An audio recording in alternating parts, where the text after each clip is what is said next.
I had been kicked out of the house by my parents, as they felt that I wasn't pulling my own weight. So I was now on my own, drowning in student debt, and in a small apartment on the bad side of town. I needed a job, so I turned to the ever-reliable internet. There was an old music studio near the beach that needed a night guard, and they were willing to pay $250 a night from 11 p.m. to 6:30 a.m. Looking back, it was pretty shady. Seemed too good to be true. However, I was desperate and figured I might as well try. I sent in an application, and a few days later I got an email back. My instructions were simple. Drive up at 10:30, my first night, and I would be given my directions for the night. When I arrived, I met a man around 40 years old, wearing jeans and an FSU hoodie.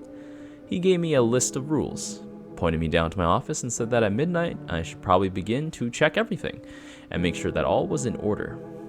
That seemed simple enough. There were 3 stories, and each was about, 100 feet by 60 feet long. The man told me that I would hear some strange things, as it was an old building, and people had heard rumors that back in the 1930s, a large gang had operated out of there, and there had been a shootout. The bodies had supposedly been torn and mutilated in every way possible, and then they were strung up, and some parts were eaten. I doubted that these rumors were true. It seemed too much like a story that children would tell each other around a campfire. However, the man said that it was absolutely imperative that I do everything the rules say, no exceptions, and then I would be fine. At about 10:45 he left, and I figured I should take a walk and see what the building had to offer. The actual studio was on the first floor, with a small stage and recording booth. Nothing out of the ordinary. The second floor looked to be a lounge of some sort, with a TV and a couch. The third floor seemed to just be used for storage. And there were different boxes with stuff marked spare speaker and some CDs. I went back to my office, which was on the first floor. I figured I ought to read the rules, as maybe they could be important, or else the guy wouldn't have given them to me. They were on a yellow piece of paper, written with messy handwriting. Rule number 1. Always keep the door to the office locked, especially when you're out doing a perimeter sweep. This is the most important rule. Rule 2. There is a bathroom in the back of the office. If you hear a toilet flush or a sink running, then run to the 3rd floor. Keep your eyes down and hide behind the box labeled Records 2.0. Rule 3. Repeat your sweep at 2:30, but be back by 3:15 and attempt to stay in the office for the rest of the night. Rule 4. At 3:20, don't look out of the windows, even if they're the ones facing the main area, and cover your ears. Rule 5. If you hear footsteps running up and down the halls outside the office, go into the bathroom immediately and go into the stall on the far right. If you hear the sink turn or the toilets flush in the other stalls, you're screwed. Rule 6. If you start hearing static, turn around and face the wall. If a shotgun loads and a man screams, "Get out!" tell him, "I'm very sorry, sir. It will not happen again." Keep saying this until the static goes away, and do not turn around. There is a ham radio on your desk.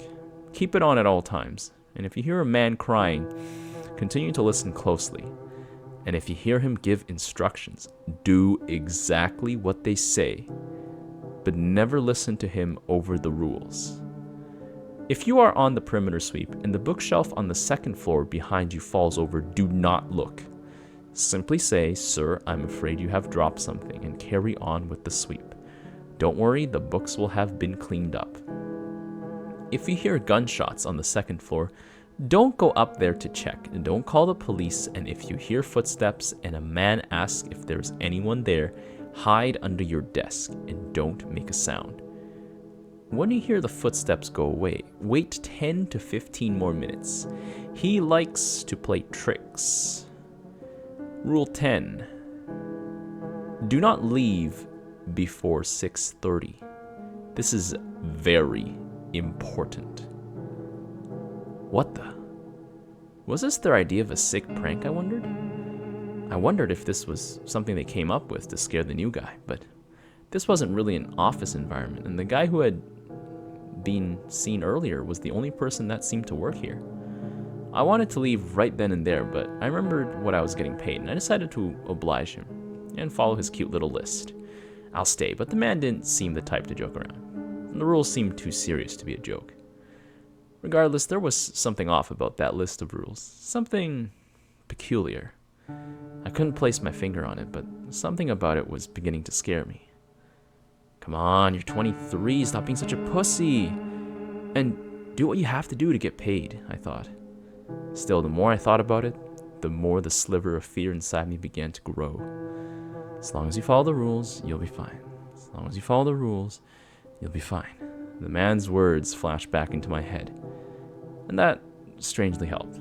However, there was no way I was leaving the office. I figured that I would hide here until 6:30, browse Reddit, maybe watch a little YouTube, and that lifted my spirits for a little while.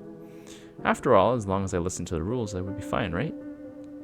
I looked at Rule 2, and I didn't particularly enjoy the idea of something just waiting there in the bathroom, as that was connected to the office, and there was no way to lock it. If I did hear those noises, I would have to exit the office, and unsettling as that was, it wasn't as bad as what Rule 5 described. I was basically playing a game of luck. Luck that whatever was in the bathroom wouldn't decide to act up when I was hiding, or when I was using it. I wondered what the probability was of the thing in the bathroom acting up while I was in there. I wondered if I was the first person who had gone and accepted this job for some easy money. I checked the time. 10:59. And I remembered I didn't have to do the perimeter sweep until midnight, so I figured I'd relax for a little bit. I rummaged around in the closet in the office and found a mini fridge with some Coke, and one of those big boxes of individually wrapped bags of chips. I settled down in the chair and watched YouTube quietly, as I wanted to be able to hear everything that was going on outside. After an hour of that, I got prepared for my sweep. I just brought a mag light and a little map of the place the guy had given me, and of course the rules. Just wanted the night to be over as fast as possible, so I figured I could probably be done in 10 minutes. It wasn't too big of a place, and it was mostly a big open area. I left the room, making sure to lock the door behind me. I assumed this was so nothing would get in, but it could also be to keep something from getting out. I don't know. I swept the first floor. Nothing unusual happening around there. I reached the second floor and I just passed the bookshelf, and then I heard a crash. I turned around, but I remembered the rule, and I immediately faced the opposite direction of the bookshelf. "Sir, I'm afraid that you may have dropped something," I managed to stutter out. I continued my sweep and, to my surprise, didn't encounter any disturbances for a while. I got back at around 12:15 and waited in my office for about 2.5 hours. I needed to go use the bathroom, so I slowly made my way towards the back. I finished up, and then I heard it. The toilet in the stall next to me flushed on its own. I sprinted out of the bathroom and smacked into the office door, expecting it to be unlocked. I unlocked it, fumbling around with my wet hands, and ran towards the stairs. I reached the 3rd floor and stuck my hand in my pocket, desperately grasping for the dirty slip of notebook paper. I remembered I put it on the table after my sweep. I kicked and cursed myself and tried to think of what box it was, but came up with nothing. I tried to think optimistically, maybe it didn't matter, but I knew it did, and I frantically scanned around the room for anything that would help me remember. I ran to the back room and hid behind a random box. I curled up behind it, and then I waited. I listened closely, and I could hear a faint sound. It sounded like someone was tapping their fingernails on a desk, but it became louder and louder. I could tell they were footsteps. They were loud and slow, almost to a point where it seemed like it was beckoning me to look. The footsteps were in the same room as me, and as I looked around desperately for anything that could be of use, a weapon or a window to escape out of with some bushes underneath, I looked around. I noticed the box that was pushed out just far enough for me to read its label. Records 2.0. Fuck, I thought, and was tempted to run across the walkway to it, but the footsteps were so close, I could hear its irregular breathing. I could inhale a little quickly. and then exhale in 2 short burst steps. There was something off with the footsteps too. They were more of a shuffle, but were wet, and I could hear the squishing of rubber on the linoleum. I was sitting parallel to the walkway, and just as I saw the ripped leather toe of dress shoes, I crawled to the other side of the box. I could hear something wet dripping on the ground, like water from a faucet not completely turned off. I waited until the footsteps went away and checked the time. 3:18. I had 2 minutes to get into the office and close all the windows. Shit, I muttered. I scrambled to get out of there, and as I ran down the stairwell, I saw it. It stood 7 feet tall, wore a ripped suit and tie, but was bald, with gray skin. It had bony hands and claws, each claw measuring 6 inches long. It had no eyes, but a mouth that took up half of the space of its head, with rows and rows of teeth. It turned around and looked at me. It looked at me with that horrible face, but it was somehow mesmerizing. It stared back at me and began to approach me slowly up the stairs. I stood there for some time, and as it approached me, I snapped out of it.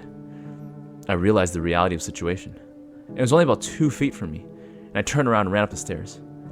I could hear it grunt and hiss, and as it swung a long, spindly arm, I fell over when its claws connected and sliced my right leg.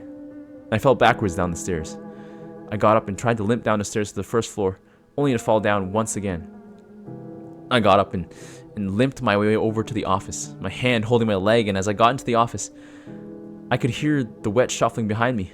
I opened the office door, and I grasped for the key in my pocket to lock it. I scrambled to the first aid kit that I noticed in the closet and looked for bandages or anything I could wrap my leg in, like a blanket.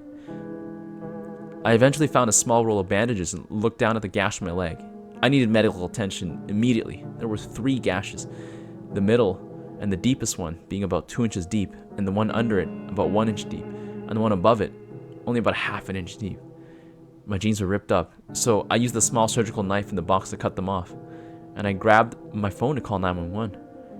But as I opened it up, there was a text with the words, "Don't even try." I looked at the battery and saw it for half a second before it died. Then, I came to the horrifying realization that when I came in, I didn't have to unlock the door. I had forgotten to lock it when I ran up to the 3rd floor. It had been unlocked this whole time. I looked at the rules on the table, and the words, "This is the most important rule," repeated themselves in my head. I realized that something could have gotten in here, but before I got up to check the bathroom, I heard it. You know the old Greek myth about how the sirens would lure sailors to the rocks with their beautiful voices? That was pretty much what was happening. The voices were coming from my own head, but they were so beautiful. The pain in my leg was the only thing that distracted me and kept me in reality and kept me from walking over there and opening the door. I covered my ears and closed my eyes. At 3:45, I came out and sat down in a chair and contemplated what had just happened. I was thinking in silence for a good 20 minutes, and I heard a faint static. I glanced at the rules, and then I heard the man shouting, "Get out!" he screamed. I was so panicked. I almost couldn't say it, but I finally spit them out. I'm very sorry, sir. It will not happen again," I sputtered. Surprisingly, he didn't stay for much longer than a minute. I heard his footsteps grow quieter, until they eventually vanished. I glanced at my watch. 4 a.m. I wasn't staying here for another 2.5 hours, and I didn't care what the rules said. I was getting out of here. I had taken some painkillers, and so my leg wasn't throbbing anymore, and I decided if I was going to leave, I was going to do it now. I got up, wary of my bad leg, as it still hurt, took the key, unlocked the door, and slowly left the room. I limp ran to the door, and behind me on the 2nd floor, I heard gunshots and the same wet shuffle. I picked up the speed and threw open the doors. I felt relieved as a nice early morning Florida wind blew on my face. I knew there was a Med Express about a quarter mile away, and I went over and unlocked my car, making sure nothing was waiting in the back. I checked into the urgent care, and as I waited in the lobby, I could have sworn I saw a tall figure standing in the street. I rubbed my eyes and it was gone. There were too many people in the urgent care, and I was out of there in an hour, and I drove home to my dirty apartment. I checked into my computer, and there was one unread email. I opened it, and a message popped up. "You left early, didn't you?" That scared me. But I calmed myself down, and I tried to get some sleep. But this isn't over. The next night, as I lay in bed, I heard that familiar wet shuffle. That was 3 weeks ago. I switched apartments twice and the shuffling keeps coming back. I don't know what to do. It's been getting louder each night and I've started hearing the sirens again. I think I'm going insane. I've told everyone, my therapist, my parents, no one believes me. I just want it to be over. Get out!